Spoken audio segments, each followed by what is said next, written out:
সাহাবায়ে কেরাম কেমন ছিলেন শোনেন। আমিরুল মুমিনিন ওমর ইবনুল খাত্তাব রাদিয়াল্লাহু আনহুর সময়ের কথা। উনি মসজিদুল নববীতে বসে আছেন। ওই সময় রোম এবং পারস্য বিজয় হয়েছে, মুসলিম সেনাবাহিনী ওই জায়গাগুলো বিজয় করছে এবং সেখান থেকে গনিমা আসতেছে, গনিমতের মাল আসতেছে। মসজিদুল নববীর সামনে স্তূপ করে রাখা হচ্ছে ধন সম্পদ।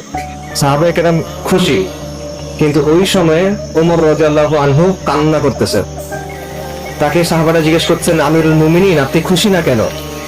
উনি বলতেছেন, রাসূলুল্লাহ আমার চেয়ে উত্তম ছিলেন, আবু বকর আমার চেয়ে উত্তম ছিলেন, তাদের সময় তো এই ধন সম্পদ আসে নাই, আমার সময়ে ধন সম্পদ খুলে দেওয়া হয়েছে। আমি ভয় পাচ্ছি এটা আমাদের জন্য পরীক্ষা কিনা। আমি ভয় পাচ্ছি যে দুনিয়াতেই যদি আমরা এত নিয়ামত পেয়ে যাই এবং সবকিছু ভোগ করে ফেলি, আখিরাতে আমাদের জন্য কি আছে। ওমর রাদিয়াল্লাহু আনহুর আরেকটা ঘটনা, উনি একদিন হাঁটতেছেন, দেখেন একজন সাহাবী একটা মাংস খাচ্ছেন। উনি জিজ্ঞেস করছেন, তুমি মাংস খাচ্ছ কেন? বলে, আমার খেতে ইচ্ছা করলো তাই খেয়ে নিলাম। উনি বলে, তোমার ইচ্ছা করলে তুমি খাবা? তুমি ওই আয়াতের কথা জানো না? সূরা আহকাফে একটা আয়াত আছে যেটা কাফেরদের জন্য নাজিল করা, যে কাফেরদেরকে আল্লাহ আযজা ওয়া জাল বলবেন যে তোমাদের যত নিয়ামত ছিল এটা তো তোমরা দুনিয়াতে ভোগ করে ফেলছো, তাই আজকে তোমাদের জন্য হলো শাস্তি, অপমানজনক শাস্তি। উনি ওই আয়াতের কথা বলে বলতেছে, তোমার এইটা ভয় লাগে না? আয়াত কিন্তু কাফেরদের জন্য। কিন্তু ওমর রাদিয়াল্লাহু আনহুর চিন্তাটা এমন, যিনি উনি ভয় থেকে বের হইতে পারতেছেন না, যে দুনিয়াতে এত ভোগ করব, এত মজা করব, এত নিয়ামত নিব, আখিরাতে যদি আমার কিছু না থাকে। এটা ছিল তার চিন্তা। সাহাবী সাঈদ ইবনে আমির রাদিয়াল্লাহু আনহু।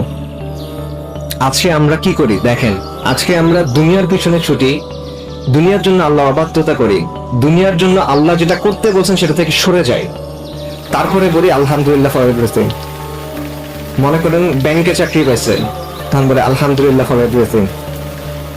হারাম কাজ করতেছে, বিদেশে যাইতেছে ঘুরতে, আলহামদুলিল্লাহ ফর এভরিথিং। এইটা হলো আমাদের অবস্থা। আমরা মনে করতেছি যে আল্লাহর যেটা অবাধ্যতা সেটাকে আমাদের কাছে অবাধ্যতা মনে হয় না। আর সাঈদ ইবনে আমির রাদিয়াল্লাহু আনহু, ওনার কি অবস্থা? উনি ছিলেন হিমস শহরের গভর্নর। ওনার কাছে একবার ওমর ইবনুল খাত্তাব রাদিয়াল্লাহু আনহু কিছু টাকা পাঠাইছেন, অর্থ পাঠাইছেন। ওই ব্যক্তি যখন ওনার কাছে আসছে তখন উনি বলতেছেন, আমিরুল মুমিনিন আপনার জন্য এই অর্থ পাঠাইছেন।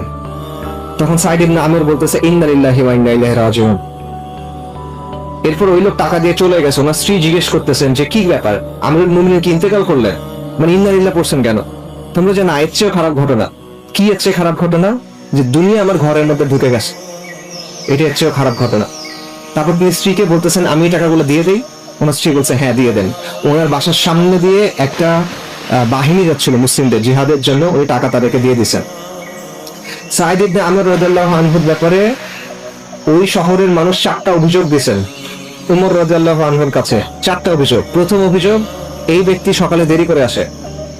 অভিযোগ নাম্বার 2, রাতের বেলা তাকে পাওয়া যায় না, যেহেতু ব্যক্তিটা গভর্নর, সময় অসময়ে তাকে প্রয়োজন হয়, কিন্তু রাতে তাকে পাওয়া যায় না। অভিযোগ 3, মাসে একদিন সে ঘর থেকে বের হয় না। অভিযোগ নাম্বার 4, এই ব্যক্তি হঠাৎ হঠাৎ অজ্ঞান হয়ে যায়। ওমর রাদিয়াল্লাহু আনহু তার কাছে জানতে চাইলেন যে কি ব্যাপার, চিঠলিকে জানতে চাইলেন, ব্যাখ্যা চাইলেন। তখন সাঈদ ইবনে আমির রাদিয়াল্লাহু আনহু বললেন, প্রথম অভিযোগ, আমি সকালে দেরি করে যাই। অভিযোগ সত্য। কেন সত্য? কারণ আমার বাসায় কোনো কাজের লোক নাই, বাসার কাজগুলো শেষ করে তারপর আমাকে আসতে হয়। এটা ওই শহরের গভর্নর, কিন্তু একটা শহরের গভর্নর, প্রদেশের গভর্নর, একটা শহর না আসলে, একটা প্রদেশের গভর্নর। দ্বিতীয় অভিযোগ, রাতে তাকে পাওয়া যায় না। অভিযোগ সত্য, রাতে আমাকে পাওয়া যায় না, কারণ দিনে আমি মানুষকে সময় দিই, রাতে আমি ইবাদত করি, কারণ আমার নিজের জন্য এই সময়টা আমার রাখতে হয়। তৃতীয় অভিযোগ, মাসে একদিন আমি বের হই না। কথা সত্য, অভিযোগ সত্য, কারণ আমার পোশাক একটা, ওই দিন আমি পোশাকটা ধুই এবং শোকাই, এই জন্য আমি বের হইতে পারি না। আর চতুর্থ অভিযোগ, আমি মাঝে মাঝে অজ্ঞান হয়ে যাই। অভিযোগ সত্য। কেন অভিযোগ? এটা কেন হয়? কারণ নবী সাল্লাল্লাহু আলাইহি ওয়াসাল্লামের একজন সাহাবী ছিলেন, খুবাইব ইবনে আদি রাদিয়াল্লাহু আনহু। মক্কার কুরাইশ ওনাকে বন্দী করে নির্যাতন করে হত্যা করছিল, এবং তখন খুবাইব রাদিয়াল্লাহু আনহু একটা অভিশাপ দিয়েছিলেন উপস্থিত সবাইকে।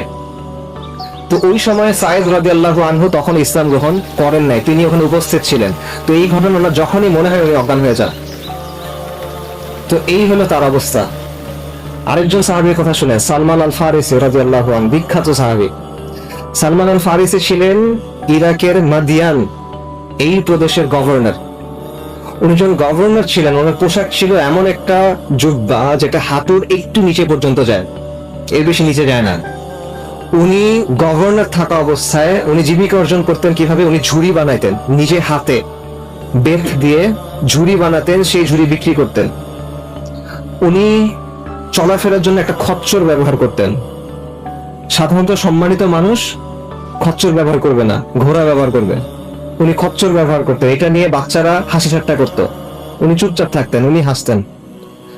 ওনার অবস্থা এমন যে ওনাকে দেখে বোঝা যায় না। এক লোক শহরে ঢুকছে, ওনাকে ডেকে বলছে, এদিকে আসো, এই যে আমার গাধার পিঠে কিছু মালসামান আছে, এগুলোকে নামায় দাও। উনি নামায় দিচ্ছে। তখন লোকেরা বলছে, তুমি কাকে বলতেছো? এটা গভর্নর, নবী সাল্লাল্লাহু আলাইহি ওয়াসাল্লামের সাহাবী, এটা সালমান আল ফারিসি। ওই লোক অপ্রস্তুত হয়ে গেছে। তখন সালমান আল ফারিসি বলছে, কোনো সমস্যা নাই, আমি তো আল্লাহর বান্দা, বান্দা তোমাকে তো সাহায্য করতেই পারে, সমস্যা কোথায়? সালমান আল ফারিসির বাসা ছিল না অনেকদিন। এক ব্যক্তি তাকে বারবার বলতো, ইয়া সালমান, আপনি একটা ঘর বানান, আপনি একটা ঘর বানান। সে শুনে রাজি হয়েছে, আচ্ছা ঠিক আছে, আমার ঘর লাগবে, ঘর বানায় দিবা। কিন্তু আমার ঘর কিরকম হবে বলো দেখি?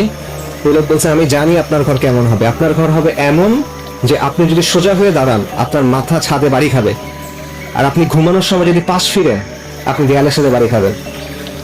এটা হলো বাসা, এটা হলো গভর্নরের বাসা। সালমান আল ফারিসি মৃত্যুর কথা চিন্তা করে অনেক কান্না করতেন। তখন মানুষ তাকে জিজ্ঞেস করতো, আপনি কি মৃত্যু ভয়ে কান্না করতেছেন? কিন্তু স্যার, মৃত্যু ভয়ে কান্না করতেছি না, আমার কাছে এটা খারাপ লাগতেছে যে আমার কাছে এত ধন সম্পদ, আমার কাছে এত জিনিসপত্র।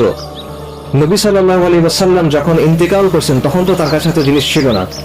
তো আখিরাতে তার সামনাসামনি হলে আমি কি বলবো? এই জন্য উনি কান্না করতেন। ওনার কাছে এত জিনিসপত্র কি জানেন? 3টা জিনিস, একটা লাঠি, একটা কম্বল, একটা পানির পাত্র। এই হলো এত জিনিস যেটার জন্য উনি ভয় পাচ্ছেন। ওনার কাছে আরেকটা জিনিস ছিল, 4 নাম্বার জিনিস, দামি জিনিস। ওনার কাছে দামি মিস্ক ছিল, আতর ছিল, কিন্তু এই আতর উনি ব্যবহার করতেন না। যখন ওনার মৃত্যুর সময় আসছে, তখন উনি পরিবারকে বলছেন, আমার দামি আতরটা এখন নিয়ে আসো, আমার মেহমানদের জন্য এই আতর প্রস্তুত করো। তারপর উনি বলছেন যে আমার চারপাশে এই আতর ছড়ায় দাও, কারণ আজকে ফেরেশতারা আমার কাছে আসবে।